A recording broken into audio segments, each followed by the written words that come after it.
Hi, and welcome to Beyond Borders, the LU Off-Campus Programs podcast. My name is Lillian Sandberg. I'm your host, and today I have an amazing guest with me. Why don't you introduce yourself? My name is Liam Edwards. I am a student at Lawrence University. I also work in the off-campus office, specifically the Waseda Pathway program.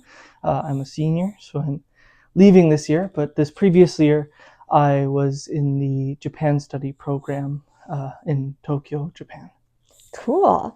And what's your major? My major is psychology. Psychology. Yes, but I'm very interdisciplinary, so I focus on a lot of stuff that wouldn't usually be considered in that field. But interesting. So, normally just to get started, I always ask people what about the program you went on made you decide you wanted to go to that program? Like, how did you choose it? That's a really good question. So here at Lawrence, at least, we have two programs that go to Japan, at least that I know of. There's the Japan Study Program, which I went on, which is through Earlham, and then there's the Kanda program, which I'm less familiar with because I did not go on that program. Mm-hmm. But I chose the Japan Study Program for two main reasons.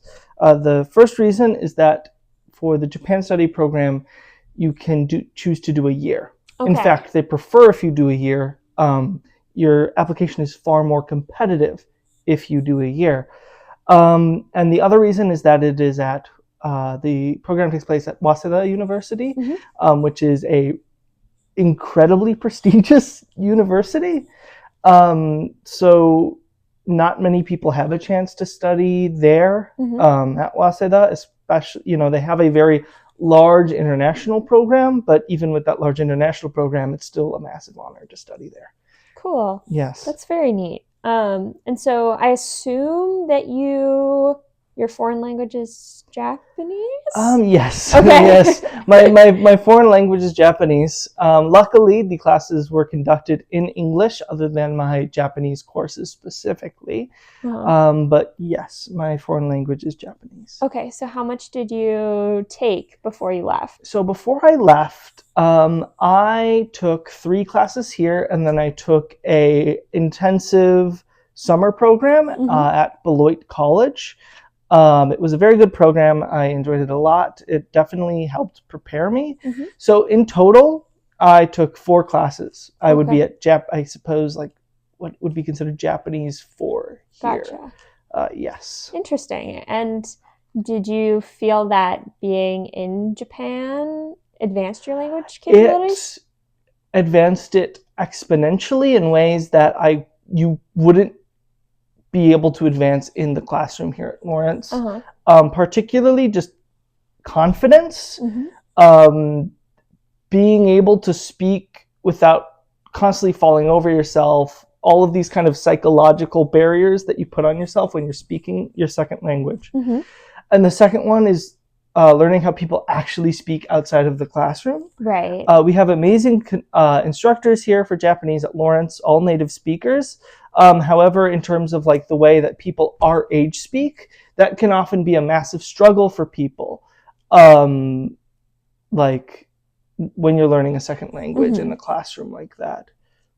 So that interesting. Helped. Yes. Okay. And sorry, Waseda is in Tokyo? Waseda is in Tokyo. Okay. It is in Tokyo. It is in the Shinjuku ward of Tokyo. Yes. Okay, cool. What were other reasons besides Japanese? Like, as a psych major, yes. There's other options yes. that seem more logical. Yes. So why did you choose this? Yes, there are so many, like, for example, a lot of people I know in the psychology field choose to study in the Netherlands. We have certain programs specifically for psychology to study in the Netherlands, and they're awesome programs. I know many people that have taken them. But personally, I do a lot of intercultural psychology. Okay. I look a lot, particularly at the way that religion and psychology and culture interact. Mm-hmm. So I had an interest in Japan starting from my grandparents. I have familial ties in terms of them living there for a while. However, from that and my interest specifically in intercultural psychology with a religious studies bend, mm-hmm. I landed on Japan specifically looking at specifically looking at countries wherein alternative theories of psychology have been attempted in the past. Okay. And what I mean by that is that, so for example, like Buddhist psychology is very interesting. Previous to certain, for example, before there was kind of, I suppose, before a lot of, during World War II, a lot of institutions in the social sciences were defunded. Mm-hmm. So a lot of knowledge was kind of stopped in its tracks. But before that, there was kind of an alternative school of thought that was going on, conducted by a lot of people that studied directly under Jung, a very prominent psychologist. And I'm kind of looking at that specifically, thinking about how we can make psychology further serve people all over the globe, regardless of culture. So if we go to the Netherlands, which has had a massive part in expanding the world of psychology, that would definitely expand my scope of the psychology that we understand currently, but it would not expand the scope necessarily in terms of that kind of deconstructive aspect that I'm really looking at and looking for. And a lot of this is fueled directly by my love of Japanese culture, as opposed to the other way around. Right. But interesting. Yes. Okay, and so I guess in pursuit of this study, mm-hmm. or how did Waseda have options for you to pursue that? So funnily enough, Waseda, I would not say one of my biggest experiences with this was specifically at Waseda. It was specifically at the, so the thing about the Japan Study program is there's a mandatory internship. Okay. You have to conduct this internship unless you have like a really like an extreme circumstance that would disallow you from doing this internship. And there are many options. One of those options was studying at a monastery for a month. So I studied at a Zen monastery for a month in Japan, which in terms of looking specifically at what I was mentioning earlier with Buddhist psychology, mm-hmm.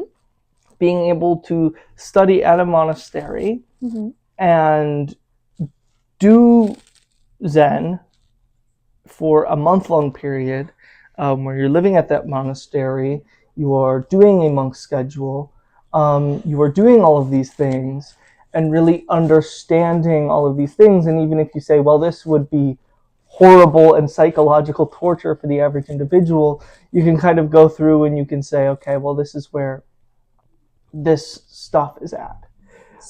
So you stayed at a monastery for a month? Yes, I lived at a monastery for a month. This was over, so the way that breaks are structured in Japan is that, so our big break in the United States is over the summer. The big break in Japan, however, is over like the spring. Okay. So I stayed there, I think it was the month of February. Okay, interesting. I was there. So I was studying at this studying at this monastery mm-hmm. for all of February. Mm-hmm.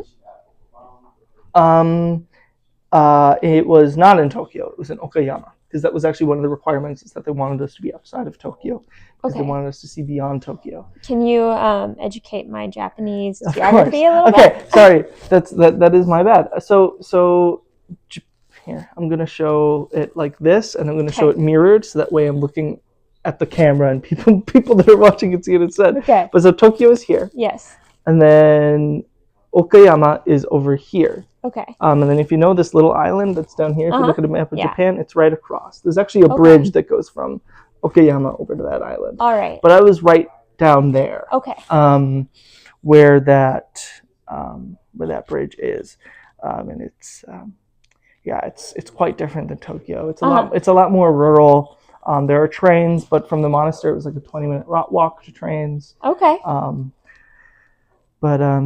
I got to see a lot of Japan because of that, because it's quite a trek by train out from Tokyo over there. Yes. And so how did you get placed with that internship and that time there? So what we did is we had to submit our preferences for internships to the Japan study offices in Japan. It's like a very it's a very big institution. They have people over there that we're working with. So we submitted it to them, and then they matched us with it. Okay. But the particular thing for this one is because it was so intensive.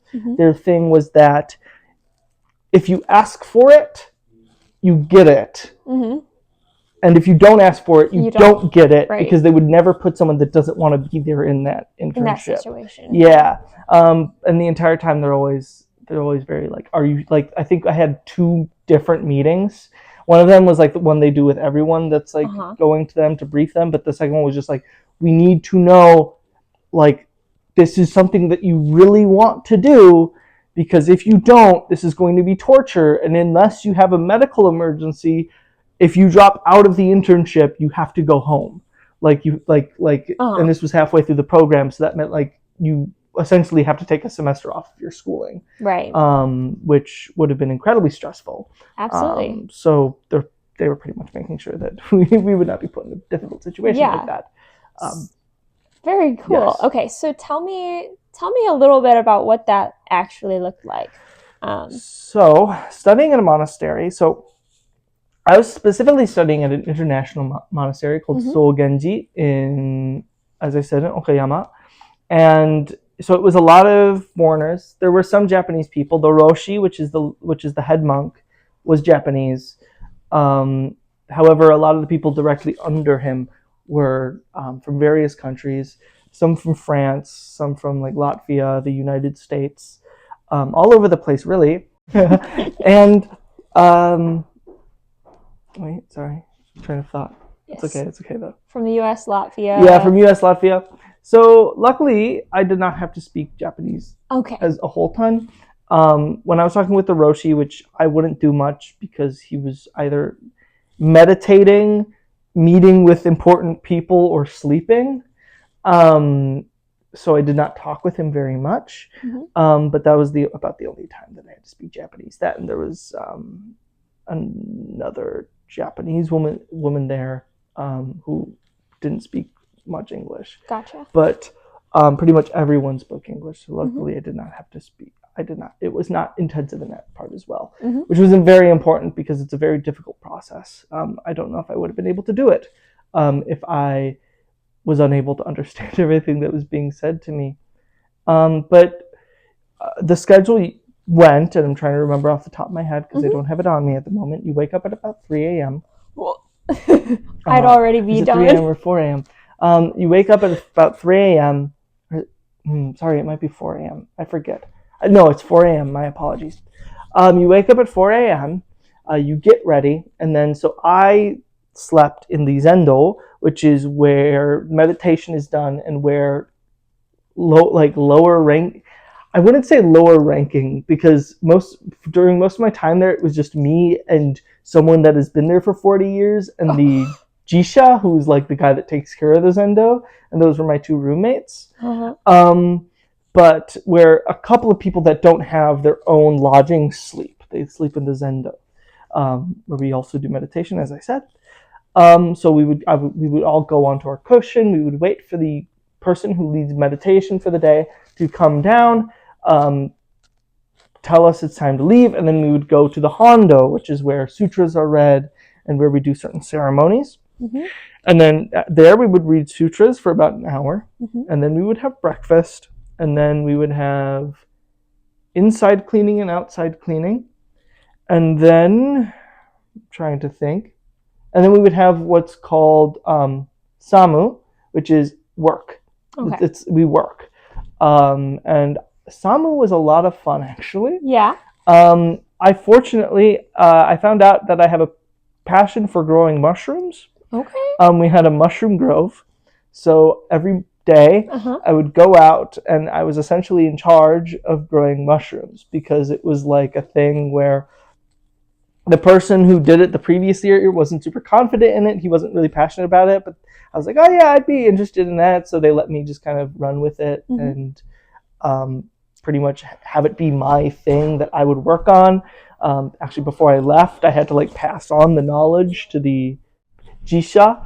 So I had to pass on all this knowledge to the Jisha, a very nice man named Zenjaku. Zenjaku is his name. Very nice man, my roommate, also the Jisha while I was there. Sorry, I'm being very long-winded about the schedule. No, it's fine. But I've never met anyone who's lived at an international monastery, so. So after that, we would have our lunch, and then we would have free time for about 4 hours. Okay. And then we would have dinner, which was always optional. Start more meditation at 5. Depending on the day, that would be an hour or 4 hours long. Oh, wow. So it really depended. And then finally, we would have you could go to bed at usually around 10. And then you had, it was at 3 because you had 5 hours to sleep. Yeah.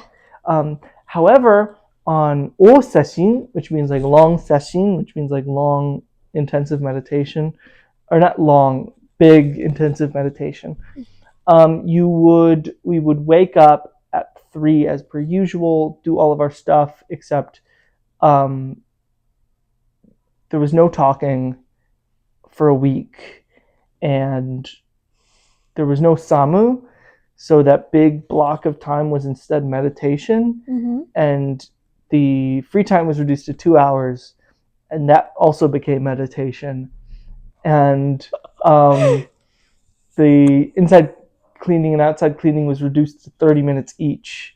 So we had an extra like 8 hours of meditation, 10 hours of meditation, because then we had a thing called, I forget exactly what it was called, but it was meditation outside. Okay. And this was in February.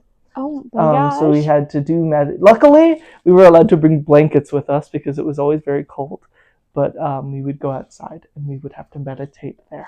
Oh my gosh. Yes. No wonder why they made you they asked you multiple times. Yeah, no, it was very intensive. It was very intensive.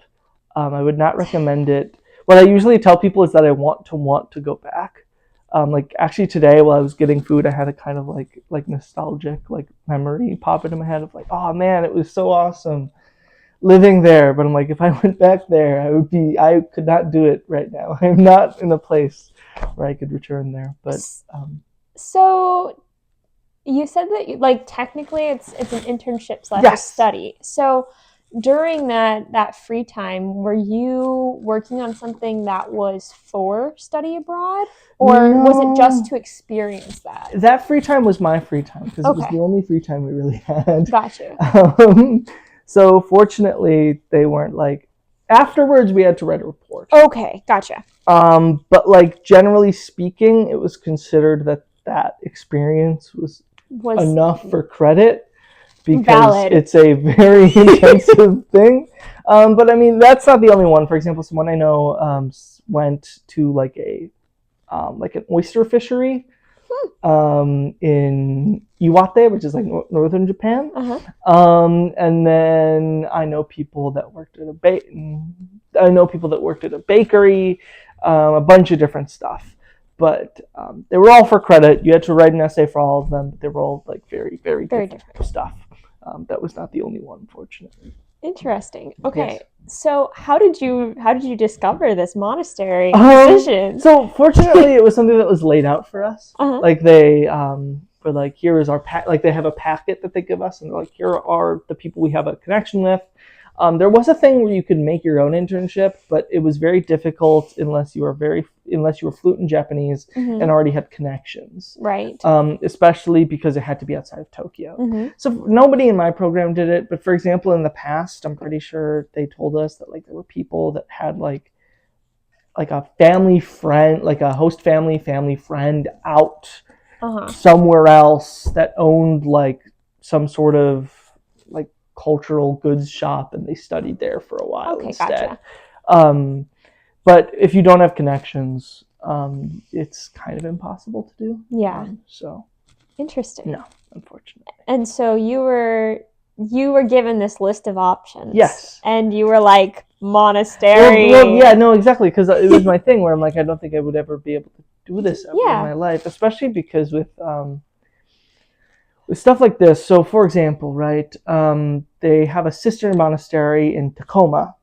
So, or technically, it's like a child monastery. Okay. Because this monastery is above that one, but there's another monastery in Tacoma, Washington. And in order to go to this one, for example, from the one in Tacoma, or there's also one in Germany and Hungary, you need to like be personally invited from that. Okay. And then when you do, it's like a 6-month-long commitment. Wow. So for us to be able to do a 1-month-long commitment is a massive honor. Now, fortunately, they allowed us to do this because of the fact that there is a alarmingly decreasing amount of people who want to become monks. Very few people want to become Zen monks anymore. Very few people want to become Zen monks before nowadays. Most people are not hardcore Zen Buddhists in Japan nowadays. But gotcha. Yeah. Okay, and so I guess where I'm coming from with this question is, if I had like 8 hours a day where I just sat in silence and meditated, I feel like I would. I guess I'm curious, what does your thoughts go to during that time? How did that impact you? Well, the goal is that there are no thoughts. Oh, okay. The goal is that there are no thoughts and there's nothing in your head. So really, I wouldn't be good at this. Whenever you're meditating, you would enter this spiral, or a pop would come into your mind, or like not pop, a thought would pop into your mind, and then you'd ruminate on it for a second. You'd say, "Crap, I had a thought," and then essentially that would ruminate, and it was this thing where it's like you'd think that a thought enters your head and then it leaves, but to the unenlightened, that's not how it works. It enters your thought and then it echoes in the empty space because you're used to something being there. Right. So, for example, if I was sitting and it's cold, and I think, "Wow, it's cold." Even if I've kind of mastered, not to directly ruminate on it and to, expand on it and expound on it. So it just kind of just repeats itself in your brain over and over again. Yeah, I can imagine. And then it doesn't leave. And that's very difficult. People do this for like decades and are still stuck in that. Right. Because that's just the way it goes. Yeah, but interesting. Yeah. So okay. So do you feel like you learned anything being a monk for a month? The thing is most of what I've learned is like ineffable. Unfortunately, like it's ineffable knowledge, which is very, in my opinion, itself very Buddhist, because like that, like it's said that like those things are like not describable. Like you cannot describe these revelations and what you learn, because of the fact that like they transcend word and they transcend word and thought, and you can't like. But generally speaking, I think I understand the essence of Buddhism to a deeper degree, A, and B, I generally feel more at peace, but not totally, because it was only a month. Right. And only a month of that can only get you so far. Like I said, people do this for their entire lives, and they are still, they still feel like they're in that, like mind trap. So to kind of say, "Oh, I'm completely like, wow, like transformed. I'm this like completely spiritual being. No, I'm not, unfortunately, but I do think it changes the way that you think. Yeah. In this intrinsic way that you can't exactly describe. For sure. Yeah. How did taking that month off affect coming back to studying at Waseda again? And how long, what is the duration, like from what time, months is the program? So the program was from September, from like mid-September to early August. So by a year-long program, we're really saying like almost an entire year. Like it's not an academic year. Yeah, it's like not an academic. Yeah, like a year. Mostly due to the fact that the Japanese school schedule and the American school schedule, even with Lawrence, that has sometimes a kind of weird school schedule, they're still completely desynced. So like trying to reconcile the two winds up in you being there for an entire year. Yeah. Now, what that did mean, and this was very nice, is that I got about 3 weeks before school started to just kind of hang out in Tokyo. Or maybe it was like 2.5 weeks to just kind of hang out in Tokyo and get used to my surroundings. And before I met with my host family who lived out in Saitama, which is like kind of like the big suburb of Japan, or not of Japan, of Tokyo. Like there's no real equivalent, but it's like Tokyo is one prefecture and then Saitama is another prefecture, and a lot of people live in Saitama and then commute down into Tokyo. Gotcha. But before I went out there, they put us in a hotel for 2 weeks. Okay. To hang out and get used to downtown, and just kind of, I almost called it like play tourist, because like when you study abroad, or at least when we studied abroad, people in my program, we had that kind of 2 weeks of, okay, before we're like students, we're going to be tourists for a second, we're going to spend our money and we're going to do this and that, and then you spend the rest of the time resenting all the people that come in and they're like, yeah, I'm doing all this crazy stuff, that you meet out and about, and you're like, I wish I could do that, but I do not have the time or the money to go out and do all of that like fun touristy stuff, right? But we had those 2 weeks where you can play tourist. And then a term is about 15 weeks or something like that. Okay. Because it was a 2-term system. So that for those 15 weeks, and then we had our like 2-month spring vacation, and then we had like another 15 weeks or something like that. And probably not, or it might be 20 weeks. I can't remember, unfortunately. But so after my, excuse me. Fortunately, after my internship, I traveled. So I traveled from Okayama to Tokyo. So places I stopped were Kobe, Osaka, Kyoto, and then I went from Tokyo, the airport there, to Hokkaido, which is the northernmost island. And I hung out in all those places. Tokyo, Kobe, Osaka for 3 days, and then Hokkaido for 5 days. Okay. So that's what I was kind of doing around that. Okay, gotcha. Yeah. Well, I was going to ask what kind of travel did you do?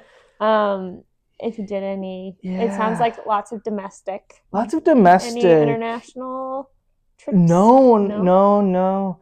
I did know some people that went to Korea, but I did not. There's so much, in my opinion, there's so much to see in Japan. Yeah, absolutely. There's so much to see in Japan that it just didn't make a ton of sense. Also, it's a bureaucratic nightmare. Absolutely. Like if you are a non-citizen of a country and you are leaving and then coming back, it is a bureaucratic nightmare in terms of like having your papers to be like, I promise I'm coming back in legally. I promise, like I don't have my initial entry papers because I already entered initially. So like I'm a resident here. Yeah. Especially in Japan, the border is sometimes a little bit tight.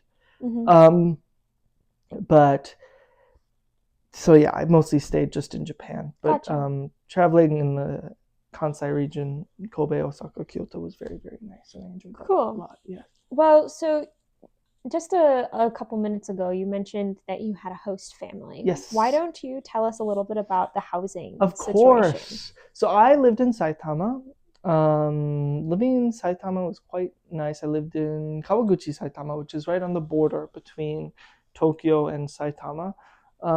So luckily it wasn't too much of a trek. I think I had an hour-long commute. Okay. 30 minutes to an hour. It depended on how busy the train was that day. But from my house down to Waseda. I lived with like an entire family. Host mom, host dad, and then 3 siblings. I actually, midway through the term, a bit after, when I came back from the monastery, it was actually in the middle of Oseshin. My host mom texted me and was like, your host father's alma mater needs him to take in another international student. Are you okay with that? And I'm like, I suppose. So I had another international student from Germany named Ralph living with me as well. Ralph was cool. We went downtown a lot, and I showed him because his university was in Omiya and not in Tokyo. So he didn't hang out in Tokyo, but I'd be like, no, we're gonna hang out in like Shinjuku or whatever, and we'd go down to Shinjuku and we'd hang out down there. Yeah, so that was a lot of fun. I had three Japanese siblings, and that was Akimasa, who was 18, Momo, who was 15, and then Takamasa, who was like 10, I forget. My apologies. I forget his exact age. All very nice. I liked having I liked living with siblings. Yeah. It was very nice. And so did everyone have homestays, or were there other options? So the thing is so you have 3 options. You have your homestay, or alternatively, you could do a share house. You would have to coordinate it yourself. They would give you a stipend for rent, but it would cover about 75% unless you're really, really stingy, or you manage to land a share housemate who is really who's a philanthropist and will take the bulk of it. And then the third option was that if no other options, your own apartment. But that was I only knew one person with that, and it was because they had celiac disease. So they could not, host family would not be able to take very good care of them. And share food with their and at a share house it would also be difficult because the kitchen has to be really clean. So valid. Actually, it wasn't celiac. It was just a variety of very specific allergies where it's easy to avoid it if you just exactly just keep it out. So interesting. Okay. So people who do Japan study will likely be with host families. You will likely be with host families or a share house. Share house is pretty easy if you already have friends in Tokyo. But if you don't have friends in Tokyo, it gets a little bit harder. Gotcha. And if you don't have a good financial base back in the States, or if you're not working a part-time, it becomes also quite difficult. Okay. Interesting. So seeing that you were there for almost an entire calendar year, what did you think about that length of time? Was it too long? No. It wasn't. It was not too long. And now this has to do with the fact that I generally enjoyed living there. I generally enjoyed living in Tokyo. I generally enjoyed living with my host family. But I don't think it was too long. I think it was a perfect amount of time. I feel like that if you, for example, for a semester, especially a Lawrence semester, which is 10 weeks, I think that that's often just a little bit it's too short. It's too short. It feels a lot more and I haven't done it, but I feel like it would feel a lot more with an extended vacation where you also have tasks that you need to complete. Right.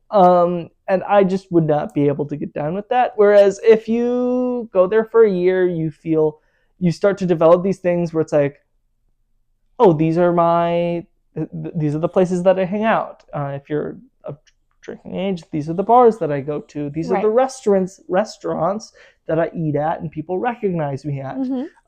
This is where I know where I need to get this thing that I usually can't find. For example, like, I don't know, if you study abroad in Japan, pack deodorant because they don't sell deodorant there. But yeah, no, it's like a very weird, it's cultural thing. Yeah, well, like people don't sweat as much. So the only thing that they really have is like this, like, it's less deodorant. Sorry, this is a tangent, but it's less of a deodorant and it's more like isopropyl alcohol. In like one of those like ball deodorant things. But it is pretty much just isopropyl alcohol. Just to like disinfect. Like if you do get like a little smelly, then it works. But then you smell like isopropyl alcohol. But yeah, so living there for a year is awesome. Because you get used to living there. This makes cultural shock a lot worse on coming back, but you settle in quite nicely. Well, speaking of that, first let's start with what was the culture shocks getting there like? Yes. So, culture shocks getting there is a lot of, you're going to feel isolated for a bit, especially if your language skills are not proficient. And that's okay. That just kind of happens. People sometimes are a lot more insular, but other times they are a lot less insular. Interesting. Yeah, like out in public, people are a lot more insular, but the thing is that there are certain social protocols that you get used to wherein you say, okay, this is where people are going to be a lot more social. And those are the places you go to if you want to meet people, if you want to have friends, if you want to do whatever. And that's something that you figure out. Other stuff, a lot of it is just city living stuff. Getting used to living in a city, because I'm not from a city. I'm from Wisconsin, so like nothing the size of Tokyo I have ever really experienced living there. So honestly, a lot of it wasn't as much cultural as it was city living. Which then coming back, it was the same thing with getting used to being somewhere where there aren't places that are open 24 hours that I can just kind of go to if I'm hungry at night. There aren't trains that I can get on and then go on a day trip down to like, I don't know, like Milwaukee or something. So, it's the same thing coming there and coming back. Of cultural shock with city living mostly. Yeah. Okay. Interesting. So what was living in Tokyo? Well, not living in Tokyo, but in that area. It's okay. Around, it's fine. I mean, it's the general Tokyo. It's the general Tokyo area. So like calling it Tokyo is fine. But like what's the public transit sitch like? What's all of that like? Public transit is great. It runs. It's relatively safe. Outside of, how do I say this? Outside of certain lines and certain circumstances, it is generally speaking safe. It is incredibly convenient. And this is a thing that, at least about like living in Japan, is that convenience culture is very big. People put convenience very high on a pedestal. So the more convenient something is, the better. So, you have, for example, like convenience stores everywhere, 24 hours. The transit system, very convenient. Vending machines everywhere, like I'm saying. So everything is a lot more convenient. It's just a lot more lively. Being able to go out, for example, going downtown in Appleton, there's stuff to do. However, living in Tokyo, there's lots of stuff to do. And a lot of it is open all night and doesn't close at a certain time. Now that is the other thing, though, is that the trains do stop at around midnight. So once for example, the place that I would usually hang out in was about like a 30-minute to an hour-long train ride from my house. So if I essentially at 11, I need to decide, am I going home or am I here for the night? Which usually I would just go home. Right, because, because of the fact I didn't want my host family to worry. But right. like, for example, like that's another thing too, is that with public transit is that these long distances feel a lot shorter, because you just sit on a train for however long and wait it out. It's a lot less like, I feel like commuting in the US is so energy intensive. You know, getting in your car and driving somewhere, you have to give your full attention to that. And even though the commute times were often longer for me in the city I was living, it was way more relaxed because I was just I was scrolling social media, I was reading a book, I was doing something that, totally. So I relate to that one a lot. Totally.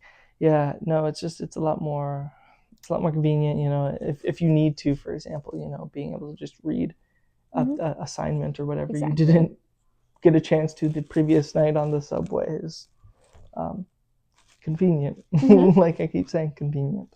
Given that Tokyo is such a large city, did you feel like you were able to get a handle on the whole thing, or did you kind of just have to decide, like, this is my area of Tokyo? So the thing is that's quite a beast to like harness an entire city. Usually you wind up choosing like your specific places that you hang out, and those are your spots. Right. For example, I would usually, and this is like super touristy, I would hang out in Shinjuku, but like I had the places that I would go, and the reason I would hang out there is because that's where our hotel was for our first 2 weeks. So that was just kind of, you already like knew it. That was what was familiar to me.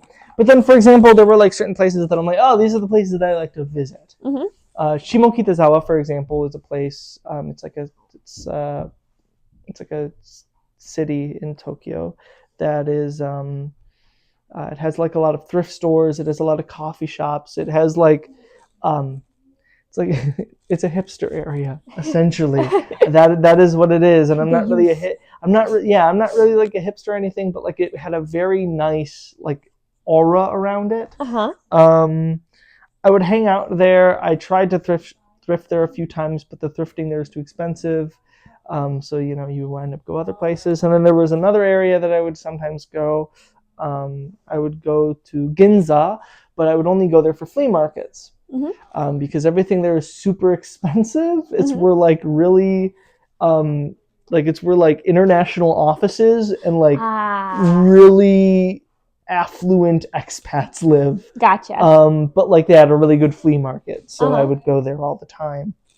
Like every weekend for a flea market. But like generally speaking, and this is what I tell tourists as well, you pick a spot, you say this is where I want to be, and then you maybe leave that occasionally to you know go do other stuff that you want to do, but you have an area that you focus on and you really dig your teeth into, and then you have the places that you'll return to. For example, whenever I return to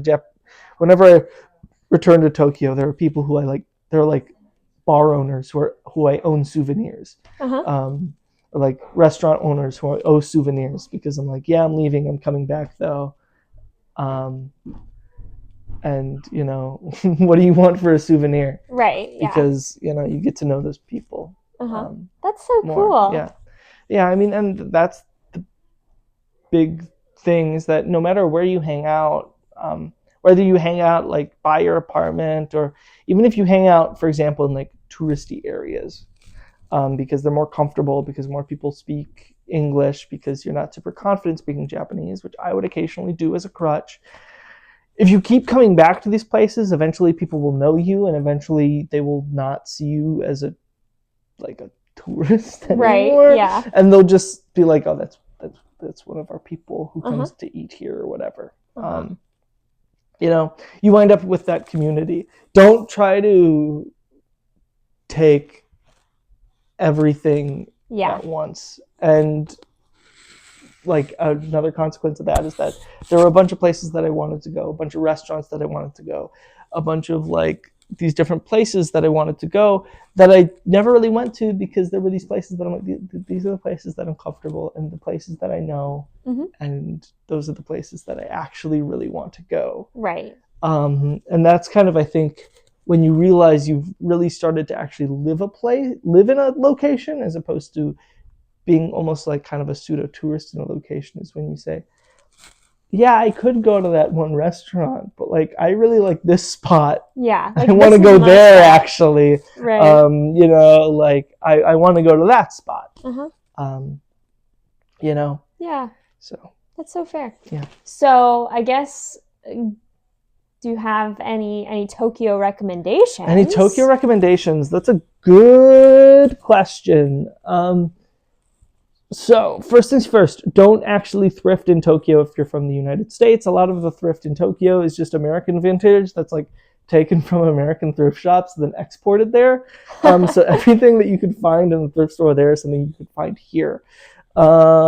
Second thing, for a lot of stuff, for souvenirs, for like wafuku, like traditional Japanese outfits, go to thrift markets, go to random used clothing stores. Not like Chicago, which is like a chain there. Is like Chicago, it's like a used clothing store. They're okay, but there are other places that you can go to that also just sell like used traditional Japanese garments for like low prices, because like people are going there to buy them. Right. And there are also used kimono stores and such, specifically, that are relatively cheaper, far cheaper than stuff you'd find in, say, like other people go to a district called like Harajuku, like which is like a place that's like big on fashion or whatever, and they'll try to buy traditional clothing there, all super overpriced because it's a touristy area. Right.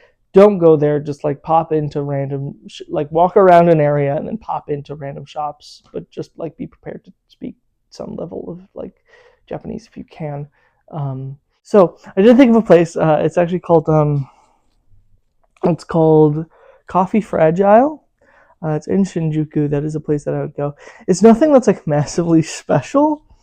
It's just where I would go, and it's in a really convenient spot, because it is in an area with a lot of foot traffic, but it's just outside where a lot of the foot traffic actually is, and it's on a basement level. So as a result, it's never super duper crowded, but like it's owned by the same guy who operates it. I think I would go there, like anytime I would go to that area, I would just stop by for a coffee or whatever, just because like, you know, that was my spot. But it's a good spot if it's like a busy day in Shinjuku and you need to grab a coffee at a local spot that isn't super busy, because it's not like a hidden gem or anything, but it's hidden and good enough. Yeah. Hidden good enough. Okay, and so I guess now, do you have a favorite memory from studying? Favorite memory? I know that's a hard one.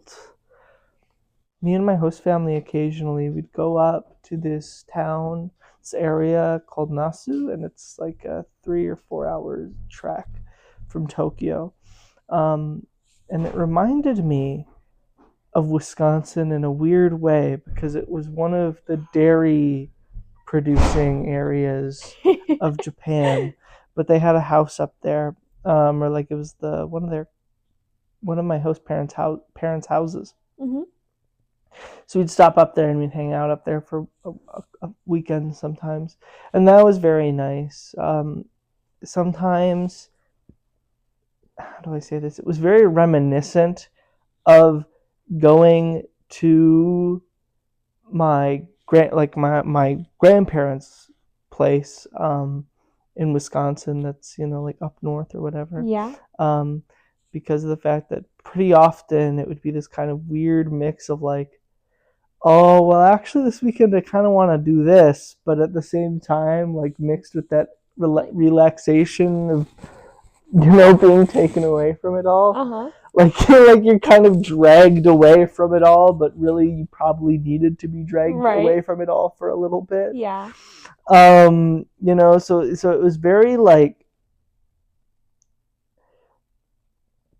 I don't know, it was nice because it was very familiar in both environment and feeling of what it kind of was. Right. So that one. There's also the I only stayed out in Tokyo overnight like 2 times because they say that Tokyo nightlife only starts at like midnight, which is when the train stops. Like that's the thing. So it's very common, like for example, for people to stay out past midnight and do whatever down there. But I only did it twice, just because I was always very anxious to ask like my host mother, like, can I stay out? Yeah. To like this weekend, can I stay out until the morning? And then every time she'd be like, yeah, of course, just like be safe. Like she was never like she was always like no. She was always like you're an adult. Like you can do what you want. You don't have to ask me. Like you have to tell me so that way I know you're not dead. But like you're an adult.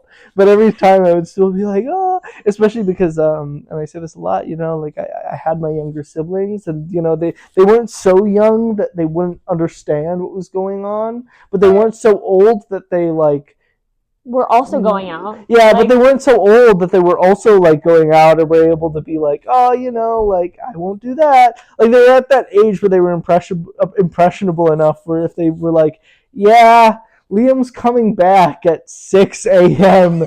every single Friday. I feel like that would definitely like be something. Like I feel like that would turn into something. Right. So you wouldn't do it all that often because it's social obligations. Also, it's bad for you. Also my wallets are not infinite, and true. Having nights out like that can be expensive, even if you're not really actually doing anything. Indeed. You have to be inside somewhere. And there's a cost associated. And there's a cost associated with being inside, whether it's eating food or like getting coffee or whatever it is. So yes, several reasons why, but those few times I did were quite nice. Nice. Yes. Cool. And then I guess what is like a reason that you would tell someone to study abroad? Reason I would tell someone to study abroad, I guess there's 3 reasons. One, language stuff.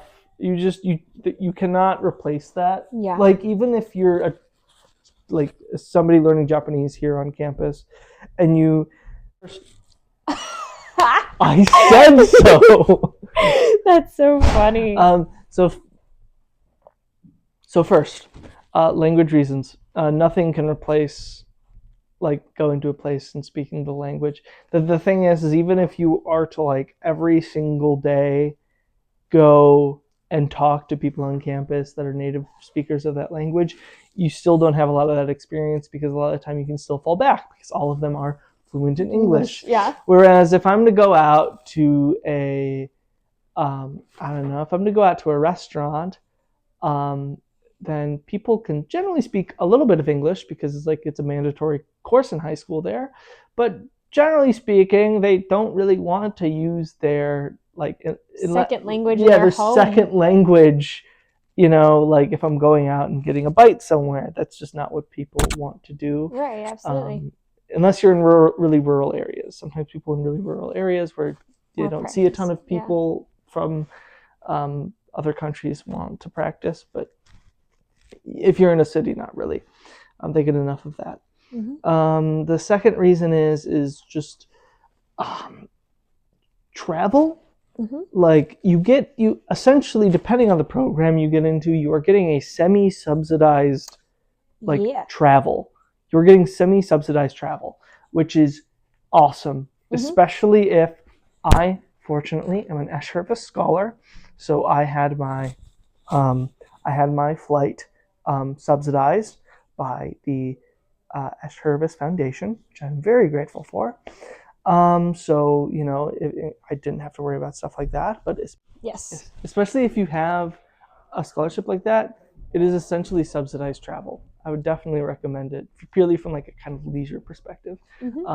Especially Japanese university is way easier than American university. Really? It is significant. The course load is significantly less. And the third thing is just cultural competency stuff. Yeah. It's good for you. It is good for you, but the thing is I mean, a lot of these universities offer courses that you would not be able to take here. Some of it is just availability. For example, like obviously if you are taking, I don't know, like a blank country history in that country, they're going to have way more resources, because you can just be like, oh, go to this one local history museum. Right. Yeah. You can go there and you can see stuff. Or you can be like, hey, go to this one temple. That's where this thing happened. And then you can go to the temple where that one thing happened. So every like that, and then also just like even outside of that, a lot of these universities that we have off-campus programs with are, have awesome programs that we don't have here. So like you're able to have access to that program for, the limited time that you're there, which is great. I had access to professors that I never would have had access to if I had not studied there. I had someone, not from Lawrence, from Kalamazoo, one of my close friends, who is they're an opera performance major at Kalamazoo. And they got taken under a professor's wing to do all these like opera performance stuff. That's so cool. Yeah, so even though it doesn't have like any official conservatory or anything like that, if you really get out there and if you put yourself out there, you can really make some awesome connections that like you will have forever, both academic and social. Unfortunately for me, not many academic, but definitely social. Very cool. So, so now you work for off-campus programs involved in the Waseda stuff, and you're also the program representative for Japan study, I believe. I am. You are. Yes, I am. Yes, you agreed to that. I did agree to that. I did agree to that to me 4 days ago. 4 days ago. Yes, I am. You can cut my surprise out if you want. I just completely forgot. I think it's funny. Because I remember, I'm like, yeah, I mean, obviously nobody would know this. I was the only one from our university that went on the Japan study program this previous year. Gotcha. Someone from this year may be going currently, but I am unsure. So I am the representative. And then also I am the Waseda Pathway mentor. So the flip side of me going there is people from Waseda coming to Lawrence University, I work with them. I essentially serve as someone that the people that work, like Cecile and Shannon, the two people that run that program, they have certain blind spots, because although some of them are alum, they still were alum however many years ago, and so don't exactly know what it's like to be a Lawrence University student now. So that is essentially what we do. We plan events, we host those events. If there are parties on campus, if there are organizations they might be interested in, if they're having problems with their roommate, we help them sort that out. Yeah. Because that can be mortifying if you are not fully confident, even if you are pretty much proficient. Sometimes you still have those psychological blockages where you're scared to advocate for yourself. Absolutely. So really we serve as that. We help advocate for them, and then we also, a lot of the time, we're just kind of hired to just be around, to be their friend, to do whatever. I mean, that's what I really try to do, is I try to be as much of a peer as possible, because they already have people in this program that are like leading them from above, but I really think our job is to just lead them as a peer. Equals, and exactly. That's really cool. Yeah. Okay. the last thing I normally end on is a chance for you to shout out whatever you want on campus. Like, are you involved in any orgs that you want some attention drawn Stuff to? I want to shout out on campus. Yeah. Shout out to Gauss, right? Well, actually, no, Slug is in picture. I don't live in Slug. I live in the house right next to Slug. Awesome house in which I live. If you ever have a chance to live in a small residence, live in a small residence. They might not be here for much longer. Shout out to American Dining Creations. Wait. That's so funny. For serving us edible food. And shout out to the people that work there for putting up with me having a broken ID for the past term and typing in my number every single time I have wanted to eat anywhere. Anything else? Not that I think so. Awesome. Well, thank you for chatting with me, and tune in for the next episode.